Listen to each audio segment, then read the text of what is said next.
Bonjour à tous, j'espère que vous allez tous bien. On se retrouve dans une vidéo test coloration en fait pour voir si les Color Fun fonctionnent dans la résine UV et j'en ai profité aussi pour faire un test encre technique pétrie dans la résine UV. Alors je vous explique un petit peu, désolée pour la qualité de la vidéo, ce sont des tests que je réalise comme ça. Et donc j'ai gardé cette vidéo pour vous la partager comme je l'avais faite déjà il y a un bon moment quand j'avais fait la vidéo sur les Color Fun de luxe. Et on m'avait demandé si cela fonctionnait ou pas dans la résine UV et je vous avais dit que les tests étaient en cours. Donc le temps que je vous fasse un petit peu le montage, voilà. Donc on va voir ensemble ces différents crash tests. Donc comme je vous ai montré dans la vidéo sur les petits colorants Color Fun de luxe, vous voyez qu'il faut très peu de colorants pour colorer la résine. Donc là bien évidemment ça va être la même chose dans la résine UV et vous allez voir un petit peu les résultats. Donc je m'excuse par avance de la qualité un petit peu de la vidéo. C'est des tests réalisés le soir avec de l'éclairage pourtant, mais c'est un peu difficile de vous montrer bien un petit peu toutes les réactions. Donc voilà, vous avez vu, j'ai coloré la résine UV avec les Color Fun de luxe et je vais venir passer donc sous lampe UV vu que j'utilise la résine UV de chez Resin Pro. Je vous mettrai comme d'habitude tous les liens en barre d'infos et les vidéos référentes dont je vous parle lors des voix off. Donc après 2 minutes sous lampe UV, vous voyez que ma résine a bien catalysé.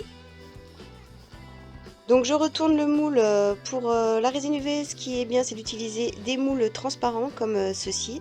Comme ça vous permet de retourner le moule et de catalyser la résine dans les deux sens du moule en fait. Comme ça vous avez les deux parties qui arrivent à recevoir donc les rayons UV pour durcir. Donc là vous voyez ensuite je démoule et je repasse encore les petits câbles sous lampe UV pendant 2 minutes. Voilà, pour avoir un durcissement complet de la résine UV.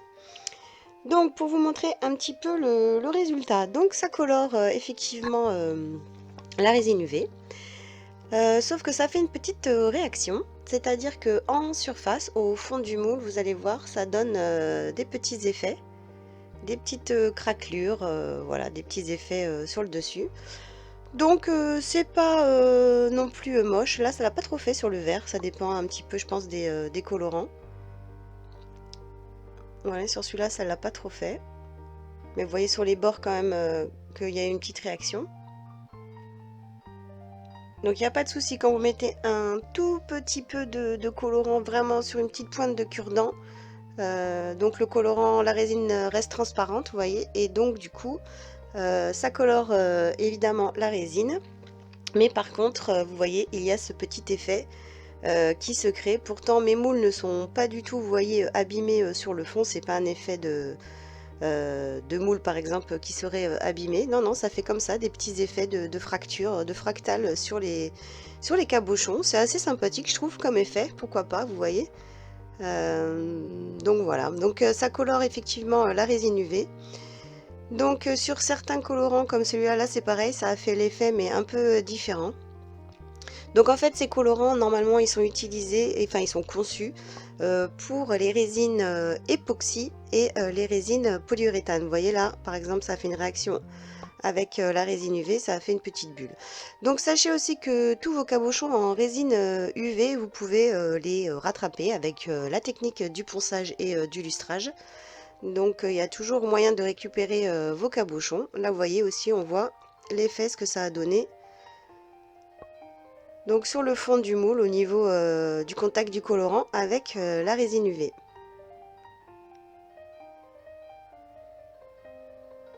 Donc cette vidéo va être un petit peu longue puisque comme j'ai fait pas mal de tests, je vais vous montrer un petit peu tout ça.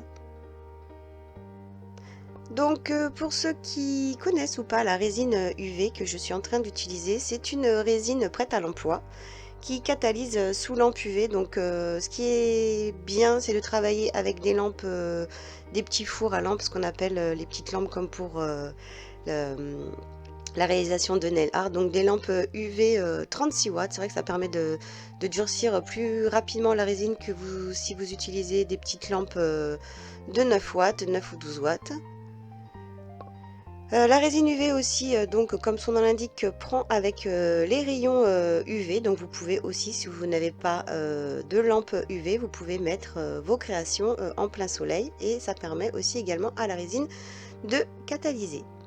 Donc là, j'ai fait un autre test, vous voyez, pour vous montrer l'effet des colorants. Sauf que là, comme vous pouvez le voir, j'ai un petit peu plus chargé la résine. Donc déjà, ça enlève l'opacité de la résine et donc ça empêche la résine UV de prendre. Je vous montre ça, c'est pour des tests. Donc j'ai dû passer 2 fois sous la lampe UV.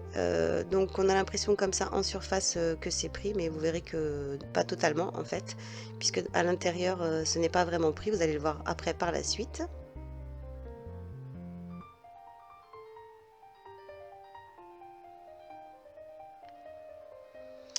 Donc j'ai voulu aussi tester l'effet pétri, puisque ça m'a été demandé de faire des petits tests de pétri dans la résine UV pour voir le rendu. Donc je vais vous montrer les différents rendus. Ça fait pas vraiment un effet de pétri. Effectivement, on peut voir le travail des encres un petit peu, mais ça donne pas l'effet de pétri que l'on peut retrouver dans la résine époxy.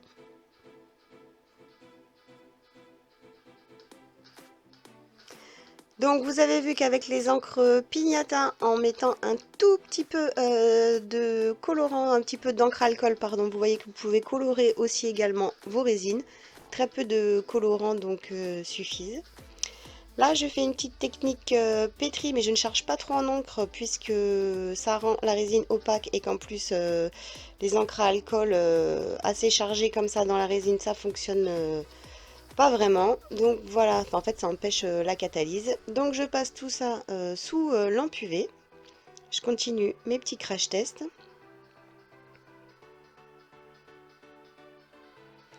Donc là, comme vous pouvez le voir au niveau de l'ajout d'encre dans la résine UV, donc le dessous de la résine a pris un petit peu à certains endroits et l'encre à alcool a empêché bien évidemment la résine UV de prendre. Donc je triche un petit peu, je remets un petit peu de résine UV par-dessus pour que l'encre à alcool soit bien prise à l'intérieur donc des 2 couches de résine UV. Je repasse tout ça sous lampe UV à chaque fois pendant 2 minutes. Hein. Là, je vous le mets en accéléré. Donc là, le fait que j'ai passé une seconde couche, du coup, les encres sont prisonnières dans la résine. Là, vous voyez ce que ça fait le résultat des encres. Donc, je retourne mon moule pour repasser encore 2 minutes.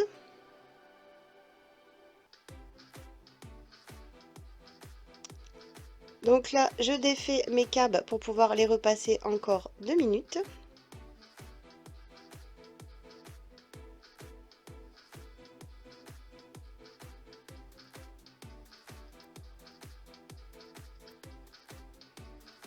Donc là, vous voyez, je pensais que ce cabochon avec le colorant noir avait peut-être pris, mais en fait, pas du tout. C'était que en surface. Vous voyez que tout le cœur du cabochon avec le colorant noir. Donc si vous chargez trop et en plus dans la résine UV, vous voyez que ça ne prend pas du tout au niveau de ces colorants. En même temps, ce sont des colorants pour résine époxy et résine polyuréthane, pas pour la résine UV. Donc là, vous voyez avec l'encre Pignata ce que ça a donné. Donc c'est pareil, ça fait des petits effets comme ceci sur les câbles.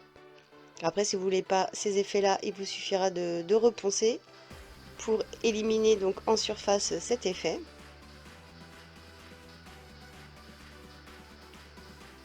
Alors ce câble, il est quand même assez réussi, je dirais. Vous avez un tout petit peu d'effet pétri. Mais voilà, mais comme je vous dis, de l'intérieur de la résine avec l'encre en fait a légèrement durci, donc il faut attendre quand même que la résine sèche avant de remettre une deuxième couche. Voilà, là c'est uniquement des tests, donc je ne voulais pas attendre que l'encre sèche.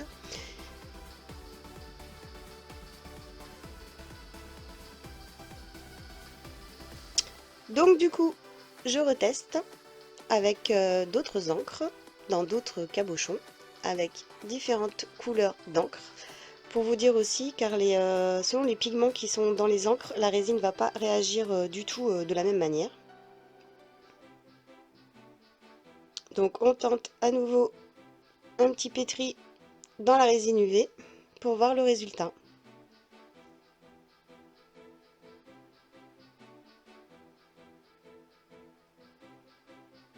Donc je laisse un petit peu tourner la vidéo pour que vous voyez un petit peu les effets des encres au contact de la résine.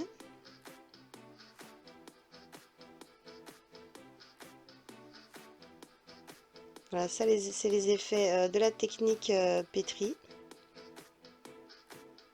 Donc tant que les encres continuent à agir, je les laisse eh bien, agir. Et une fois que je vois que ça ne bouge plus trop au niveau des encres, je les repasse sous lampe UV 36 watts pendant 2 minutes.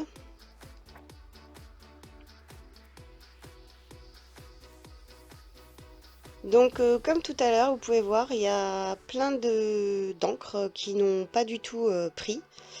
Donc en fait, l'encre reste liquide, elle n'a pas du tout pris au niveau de la résine UV. Donc je triche au niveau de mes tests et viens remettre une couche de résine pour emprisonner à nouveau l'encre.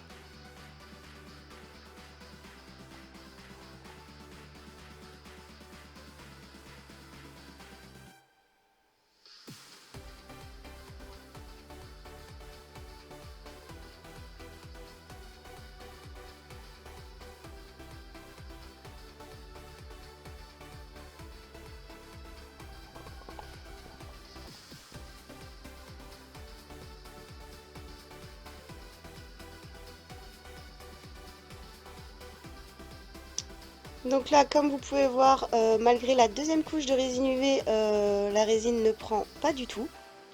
Donc je prends une petite lingette pour pouvoir retirer l'excédent d'encre.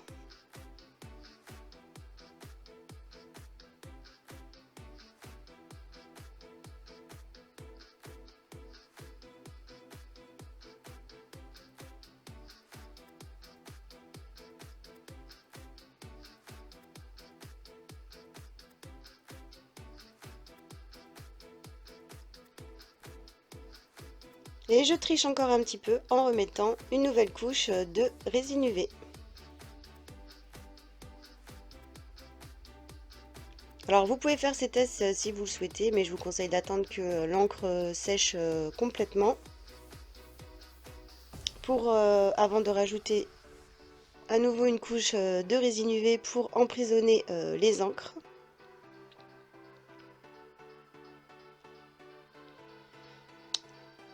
Donc là, après deux couches, vous voyez que la résine catalyse. Donc je retourne mon moule, je repasse pendant 2 minutes. Ensuite, à nouveau, je démoule les cabochons du moule et je vais encore repasser les cabochons sous la lampe.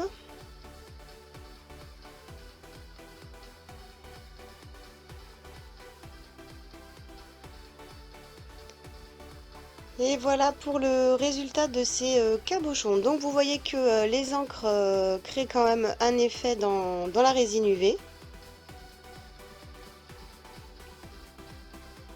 Donc on voit le mélange des encres, du bleu avec le blanc. Donc on pourrait appeler ça une technique de pétri. Maintenant je vais vous montrer la différence dans la résine époxy. Donc vous voyez que dans la résine époxy, les effets de pétri sont complètement différents. Vous avez des effets de champignons à l'intérieur complètement différents. Voilà, vous avez vraiment, là c'est vraiment la technique du pétri avec les effets recherchés.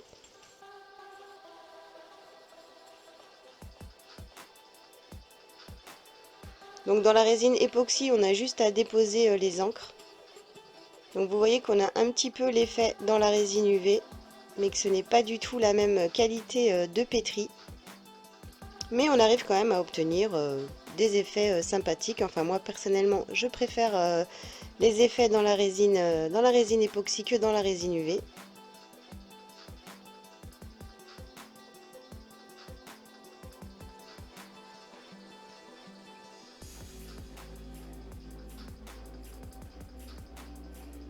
Car dans la résine époxy, les encres se diffusent complètement différemment et on arrive à obtenir des effets assez impressionnants, assez incroyables. avec des effets 3D, comme des petits champignons parfois atomiques qui poussent à l'intérieur de la résine. Vous voyez, comme sur celui-là par exemple. Chose que l'on n'arrive pas à obtenir dans la résine UV. Après, ça dépend aussi de la profondeur des cabochons, bien évidemment. Et comme la résine UV se travaille en fine couche, on n'arrive pas à avoir des effets de profondeur comme dans la résine époxy, pardon. Vous voyez les différents effets qu'on arrive à obtenir.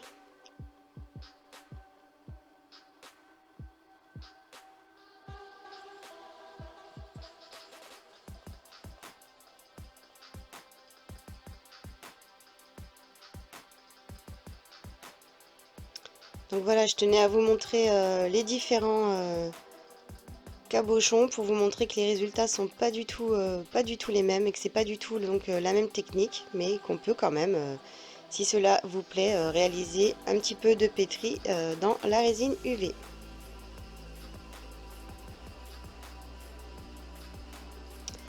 Donc voilà, en même temps, je voulais vous dire que je vous ai réalisé plein de tutoriels avec différentes techniques pour réaliser les cabochons que vous voyez actuellement sur cette vidéo. Là, vous voyez vraiment les effets de pétri avec des encres et puis plein d'autres choses que l'on peut incorporer à l'intérieur.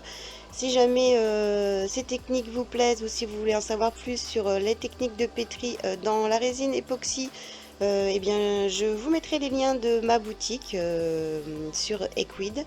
Je vous mettrai le lien dans la barre d'infos. Voilà, avec différentes techniques. Il y a cette technique aussi des globules que j'ai trouvé il n'y a pas très longtemps.